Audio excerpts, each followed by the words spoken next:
तो देखिए, अब हमने कंटिन्यूटी कर ली, डिफरेंशियबिलिटी कर ली। अब हम आपको बता रहे हैं डिफरेंशिएशन। ठीक है, तो अब अगला टॉपिक आपका होगा डिफरेंशिएशन। तो डिफरेंशिएशन जो है, हम इसमें डिफरेंशिएशन में ये बिल्कुल भी चेक नहीं करेंगे कि कोई फंक्शन का डेरिवेटिव हो सकता है या नहीं। जिन फंक्शन का डेरिवेटिव हो सकता है हम उनका डिफरेंशिएशन करेंगे। तो जो डिफरेंशिएशन है, तो डिफरेंशिएशन आपके लिए कोई नई बात नहीं है, आपने 11th क्लास में किया है। तो जितने भी फार्मूले आपने 11th क्लास में डेरिवेटिव के किए हैं वो तो होंगे ही होंगे। इसके अलावा अदर देन दिस कुछ और फार्मूले हैं, पहले हम उसकी बात कर लें, उसके बाद हम थोड़ा सा आगे बढ़ेंगे। तो आज आपको फार्मूले पूरे लर्न कर लेना है। तो हमने लास्ट ईयर पढ़ा d by d x of x to the power n. इसको हमने फर्स्ट प्रिंसिपल से इसके डेरिवेटिव का प्रूफ भी किया था, x to the power n का। और d by d x of x to the power n sine x का डेरिवेटिव, ये तो n x to the power n minus one, ये कॉस एक्स हो जाएगा। डेरिवेटिव को हम डैश भी लिखते हैं, कॉस एक्स का डेरिवेटिव, ये भी लास्ट ईयर आपने किया होगा, ये माइनस साइन एक्स होगा। डेरिवेटिव ऑफ टेन एक्स, ये टेन एक्स का डेरिवेटिव सेक स्क्वायर एक्स होगा। डेरिवेटिव ऑफ कॉट एक्स, ये सब लर्न करना, ये डायरेक्ट फार्मूले होंगे। कॉट एक्स का derivative minus cosec square x होगा। और डेरिवेटिव ऑफ सेक एक्स, सेक है, सेक एक्स का डी बाई डी एक्स एक ऑपरेटर है जिसमें हमको डेरिवेटिव करना है। ये लग जाएगा किसी पर तो हम उसका डेरिवेटिव कर देते हैं। सेक एक्स का डेरिवेटिव होता है सेक एक्स टेन एक्स, ये भी आपने लास्ट ईयर पढ़ लिया होगा। और कोसेक एक्स का जो डेरिवेटिव है वो minus cosec x into cot x होता है। ये ट्रिग्नोमेट्री के सारे डेरिवेटिव हैं। कुछ और भी डेरिवेटिव हैं, d by d x of e to the power x, e to the power x का डेरिवेटिव कोई चेंज नहीं, वही होगा। आगे देखें, यदि डी बाई डी एक्स हम ए टू दी पावर एक्स का करें, ए का मतलब ध्यान रखेंगे जब भी हम इसका करेंगे तो ए की वैल्यू 1 नहीं होनी चाहिए, और ए पॉजिटिव होता है, निगेटिव नहीं होता। तो इसका डेरिवेटिव होगा a to the power x into log a. ये भी फर्स्ट प्रिंसिपल से आता है। फर्स्ट प्रिंसिपल मतलब आपने जो लास्ट ईयर किया होगा, ठीक है ना। तो ये फार्मूले हैं।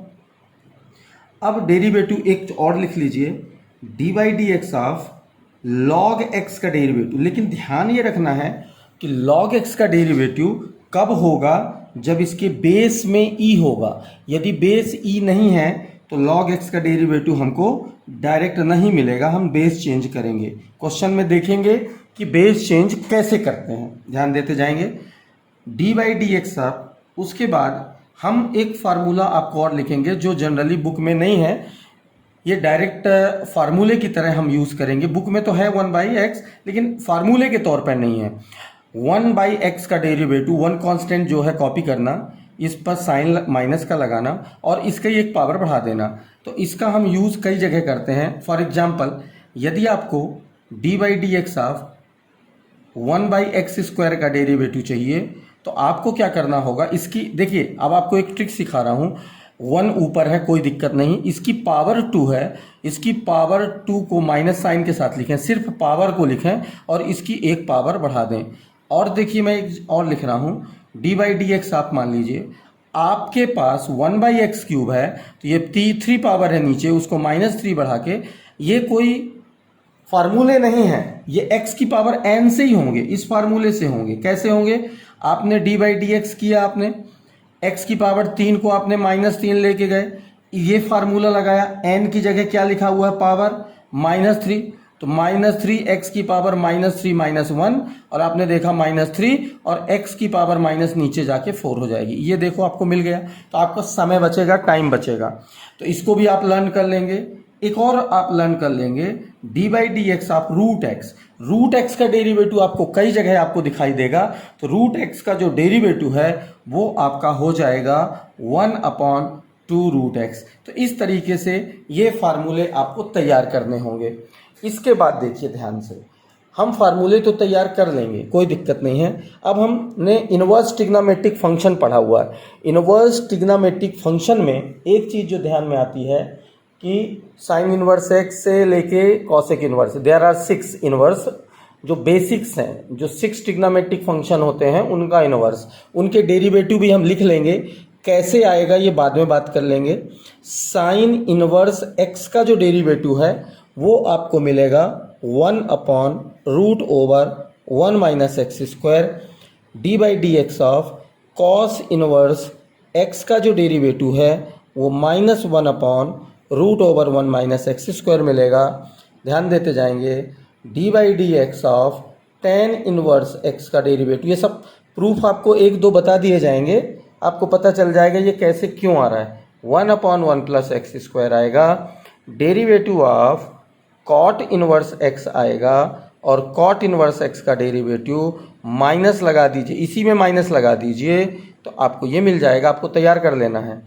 D by d x of sec inverse x जो आएगा उसका डेरिवेटिव 1/x (x²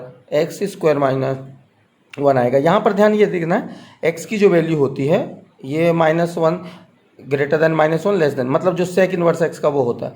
यहाँ पर जो x की वैल्यू आएगी इसके हिसाब से आप देख, x की ऐसी कोई वैल्यू नहीं होगी जहाँ पर रूट के अंदर निगेटिव आ जाए, उसकी बात हम बाद में करेंगे। अभी तो मैं फार्मूला आपको बता रहा हूँ। D by d x of cosec inverse x is equal to, इसी में माइनस लगा लीजिए, x√(x² - 1। आपने ध्यान देखा ये दोनों सेम है, प्लस माइनस का फ़र्क है, ये दोनों सेम है, प्लस माइनस का फ़र्क है, और ये दोनों सेम है, प्लस माइनस का फ़र्क है। तो ये जो मैंने बताया ये एक्चुअली में ये फार्मूले हैं, इनको आपको तैयार करना है। ये डायरेक्ट फार्मूले हैं, डायरेक्ट डेरिवेटिव हैं, ठीक है। अब हम इसके बाद आते हैं कुछ और चीज़ पे। 2 चीज़ आपने लास्ट ईयर और पढ़ी थी। आपने 2 चीज़ें क्या पढ़ी थी लास्ट ईयर? आपने पढ़ा था प्रोडक्ट रूल, ठीक है। इसको भी लर्न कर लेंगे और कॉपी में नोट कर लेंगे। Product rule, product rule, product rule क्या है भैया? ये देखिए जरा, प्रोडक्ट रूल क्या होता है? डेरिवेटिव ऑफ, किसका डेरिवेटिव? 2 फंक्शन का प्रोडक्ट है, f इंटू जी। तो आपको ये मालूम होगा कि जब 2 फंक्शन का प्रोडक्ट लेते हैं तो उसका जो डेरिवेटिव होगा first into derivative of second plus second into derivative of first, ये आपका प्रोडक्ट रूल होगा। अब इसी में एक चीज़ और पढ़ लेंगे हम, कोशेंट रूल। कोशेंट रूल में क्या होगा? D by d x of f/g होगा, ठीक है, लेकिन डिनोमिनेटर 0 नहीं होना चाहिए, g जो है 0 नहीं होना चाहिए, है ना, ऐसा उसका डोमेन होगा। अच्छा, अब आगे क्या बढ़ेंगे कोशेंट रूल में? Denominator into derivative of numerator minus numerator into derivative of denominator upon denominator का स्क्वायर। ध्यान देंगे, बड़ा अच्छा सा है ये। अब जो चीज़ है, देखिए हमने कंटिन्यूटी पढ़ी और हमने डिफरेंशिएबिलिटी पढ़ी, उससे आसान चीज़ हम पढ़ रहे हैं डिफरेंशिएशन। अच्छा, ये दोनों चीज़ है प्रोडक्ट कोशेंट रूल, हम कभी भी लगा सकते हैं, तो ये चीज़ आप नोट कर लेंगे, ठीक है ना। अब उसके बाद हमको आगे बढ़ना है डिफरेंशिएशन में। डिफरेंशिएशन में हम सारी ये फार्मूले लगाएंगे, उसके अलावा हम आपको प्रोडक्ट और कोशेंट रूल यूज़ करते हुए यदि जरूरत पड़ी तो। अब हम आगे बढ़ते हैं चेन रूल पर। डेरिवेटिव में हमको पढ़ना है चेन रूल। क्या पढ़ना है? चेन रूल पढ़ना है। चेन रूल में क्या होगा, चेन रूल कैसे काम करता है? पहली चीज़ तो आप ये समझेंगे कि चेन रूल काम कैसे करता है। एक्चुअली चेन रूल में क्या होता है, कब अप्लाई होता है कि जब फंक्शन कंपोजिशन में हो। चेन रूल इज एप्लीकेबल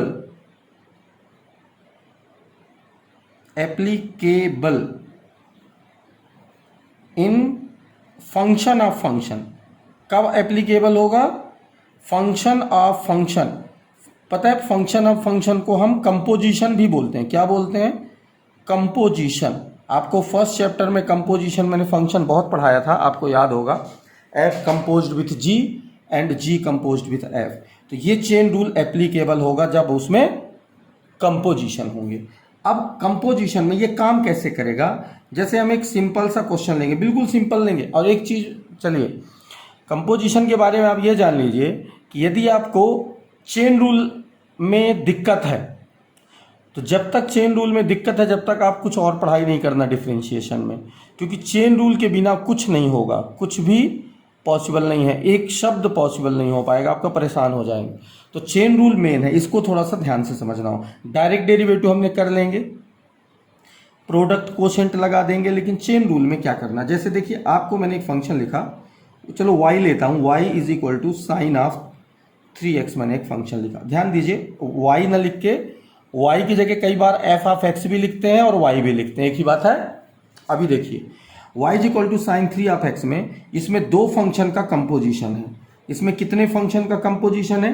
दो फंक्शन का। इसमें कौन कौन से दो फंक्शन है, मैं थोड़ा सा रिकॉल कर दूं। एक फंक्शन है तुम्हारा 3x, मान लीजिए मैंने इस y को f ऑफ x ले लिया, ठीक है ना। कंपोजिशन क्यों है? एक्चुअली आपका जो ओरिजिनल फंक्शन है वो साइन x है, साइन x यहाँ साइन 3x है, तो 3x आना है मतलब कंपोजिशन आ जाना। ये कैसे काम करता है देखिए जरा, ये क्यों दो फंक्शन है। मान लीजिए मैंने एक फंक्शन लिया, ये fx है साइन 3x, मैंने एक gx फंक्शन लिया जिसको मैंने 3x नाम दिया, ठीक, और एक फंक्शन h ऑफ x लिया जिसको मैंने साइन x नाम दिया, 3x नहीं साइन x। अब इन दोनों का कंपोजिशन निकालता हूं मैं जो कंपोजिशन निकाल रहा हूं वो निकाल रहा हूं g के साथ h का कंपोजिशन निकाल रहा हूं। तो आपको पढ़ाया गया है कि यदि g कंपोज्ड विथ h है तो ये h ऑफ gx बनेगा कि नहीं बनेगा। h gx की वैल्यू डालोगे कि नहीं डालोगे, 3x डालोगे कि नहीं डालोगे। अब इस पर h लगाओगे कि नहीं लगाओगे, h इस पर लगेगा तो h का मतलब x पर साइन निकल जाता है, तो साइन निकलेगा तो किस पर निकलेगा, 3x पे निकलेगा, और ये साइन 3x आया। साइन 3x क्या है तुम्हारा, fx है। आपने ये देखा कि जो fx है वो g और h का क्या है, कंपोजिशन है, इसका मतलब इसमें चेन रूल लगेगा। तो आपको कंपोजिशन नहीं निकालना, मैं ये बता रहा हूं कि कंपोजिशन ऐसे होते हैं फंक्शन। इसका डेरिवेटिव करना, अब इसको किनारे कर दीजिए। अब हम इसका डेरिवेटिव करना चाहते हैं। जैसे हमारे पास है 3x, सबसे पहले हम एक सब्स्टिट्यूशन लगाएं, 3x को t ले लीजिए, 3x को t ले लिया, किनारे कर दीजिए। अब t जब हम सब्स्टिट्यूशन लगाते हैं तो हम जो अंदर वाली चीजें होती हैं उसको सबसे आखिरी वाले फंक्शन को हम t मान लेते हैं। तो t हमारा कितना आया, 3x आया। अब t किसका फंक्शन है, x का, तो t का डेरिवेटिव कर दो, t का डेरिवेटिव कर दो x के रिस्पेक्ट में, तो dt बाई डी एक्स, और 3x का डेरिवेटिव x के रिस्पेक्ट में 1, तो आंसर आएगा 3। तो dt बाई डी एक्स कितना आ गया आपके पास, 3 आ गया। अच्छा, अब आप क्या करोगे, y इज इक्वल टू करोगे, ये साइन है, ये साइन है, 3x की जगह क्या पुट करोगे, t पुट करोगे। अब y किसका फंक्शन हुआ, t का, तो अब तुम क्या निकालोगे इससे, y किसका डेरिवेटिव बनाएगा t के रिस्पेक्ट में, तो वह D by upon D T क्या बनेगा, कॉस टी बनेगा। अब चेन रूल क्या कहता है, देखना ध्यान से, बाई चेन रूल, बस अपन थोड़ा सा आज देख लेंगे कि ये काम कैसे करता है, बाकी अपन नेक्स्ट क्लास में करेंगे जब अपनी कल क्लास होगी। बाई चेन रूल क्या होगा, देखिए हम फार्मूला, हमको चाहिए y यहां से x का फंक्शन है, y यहां से x का फंक्शन है, तो y यदि x का फंक्शन है तो मुझे dy dx चाहिए। चेन रूल से पहले मैं क्या करूं, ऊपर मेरे देखो ट्रिक सिखाता हूं आपको, ऊपर क्या लिखा है, dy के नीचे कौन आएगा, जो dy के नीचे है dt आएगा, फिर इनटू जो नीचे dt है वो ऊपर जाएगा, dt के नीचे कौन आएगा, नीचे क्या लिखा है dx, तो dx आएगा। हो गया chain rule. dy upon dt की वैल्यू बताएं, dy upon dt cos t लिखा हुआ, ये हो जाएगा तुम्हारा cos t। dt upon dx कितना लिखा, 3 लिखा हुआ, ये 3 हो जाएगा। अब मैं 3 को पहले लिख लेता हूँ, cos लिख देता हूँ, और बाद में t को वापस कर देता हूँ, t की जगह कितना लिख देता हूँ, 3 cos 3। इसको कहते हैं चेन रूल। तो आपने देखा कि साइन 3x का डेरिवेटिव, साइन 3x का डेरिवेटिव 3 cos 3x होगा। आप क्या करोगे, आपको मैं थोड़ा सा वर्क देता हूं आज आप जो मैंने दिखाया है चेन रूल प्रोडक्ट पिछले साल का है, इसको सारे फार्मूले आप तैयार कर लेंगे, आपको याद नहीं करना पड़े, जब मैं पूछूंगा, जब मैं बताऊंगा तो आपको तुरंत आपको याद आ जाना चाहिए। दूसरी चीज, 11th क्लास में प्रोडक्ट रूल के 3-4 क्वेश्चन, कोशेंट रूल के 3-4 क्वेश्चन 11th के एनसीईआरटी से निकाल के लगाकर देख लेंगे, बनता है कि नहीं बनता। नहीं बनता प्रैक्टिस कर लेंगे, नहीं तो आपको दिक्कत आएगी। एक चीज ये, तो इतना पिछले साल से आप सीख लेंगे। चेन रूल तभी बनेगा जितना मैंने बोला पीछे का उतना पढ़ लेंगे तब। एक चीज मैं आपको आज और बता देता हूं, मैं कुछ लॉग के फार्मूले लिख रहा हूं, उसको भी घोट डालेंगे। क्या है वो लॉग के फार्मूले, ध्यान दीजिए। लॉग के फार्मूले ध्यान दीजिए। लॉग के फार्मूले हैं, देखिए जरा, लॉग 2 का प्रोडक्ट हो तो ये प्लस में कन्वर्ट हो जाता है, log m plus log n। ध्यान ये देना है, जो बेस यहां होगा वही बेस दोनों में होगा, पहले भी बता चुका हूं। लॉग फिर से बता रहा हूं, इसमें यूज करेंगे हम किसमें, डेरिवेटिव में, log m minus log n करेंगे, इसको भी याद कर लें। बेस में कुछ नहीं लिखूंगा तो e माना जाएगा, यहां पर मैं a बेस ले रहा हूं। लॉग यदि m के पावर में n हो, बेस a लिया है, ये पावर उठ के बगल में आ जाती है तो n लॉग m हो जाता है। और यदि ऐसा हो, लॉग 1 हो किसी भी बेस पर, ये 0 होगा। लॉग यदि b हो इस बेस पर, तो इसको हम यदि रेसिप्रोकल करें, 1 अपॉन करके लिखें, तो b और a इंटरचेंज हो जाते हैं, ये a यहाँ चला जाएगा, b यहाँ चला जाएगा, कोई दिक्कत नहीं है, आप इसको तैयार कर लेंगे। एक और फार्मूला लगाएंगे, आप याद रख लेंगे, लॉग a यदि उसी बेस पर निकालना हो तो ये 1 आएगा। एक चीज और तैयार कर लें आप, बेस चेंज फार्मूला। कौन सा फार्मूला, बेस चेंज फार्मूला। इस वीडियो को 1-2 बार देख लेंगे, याद हो जाएगा।